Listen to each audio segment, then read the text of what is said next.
Contrastive learning. Learning by pulling similar items together.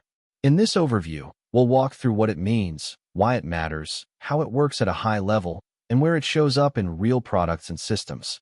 By the end, you'll have a clear mental model of contrastive learning and how it fits into the broader AI landscape. Let's get started. Let's start with the core idea behind contrastive learning. Here's the essentials of contrastive learning in plain language, what it is, and why it was introduced.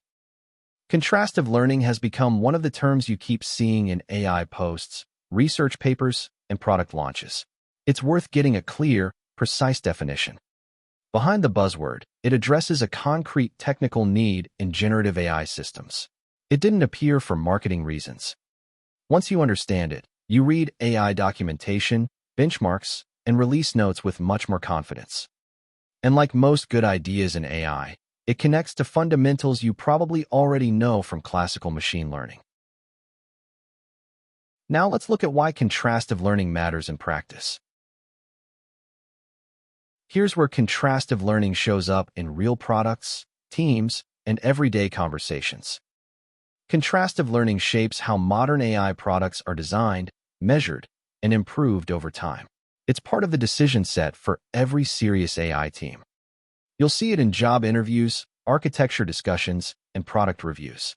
Being fluent in it is part of the basic vocabulary now. It influences the practical trade-offs around cost, output quality, safety, and response speed, the dimensions that matter most in production.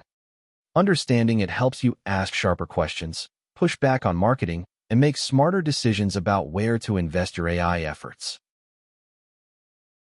Let's recap the key takeaways on contrastive learning and what to do next. Contrastive learning is one of the foundational concepts shaping the current AI wave. It has a concrete technical meaning beyond the marketing, and that meaning is worth learning. Knowing it pays off when you read AI content, build AI products, or make decisions about AI investments. A natural next step is to explore the related concepts in our AI Glossary series, where each term gets the same treatment.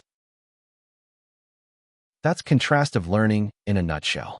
If you found this useful, subscribe to the channel for more AI explainers, and check out our AI and Generative AI course for a complete, structured walkthrough of the ideas powering modern AI systems.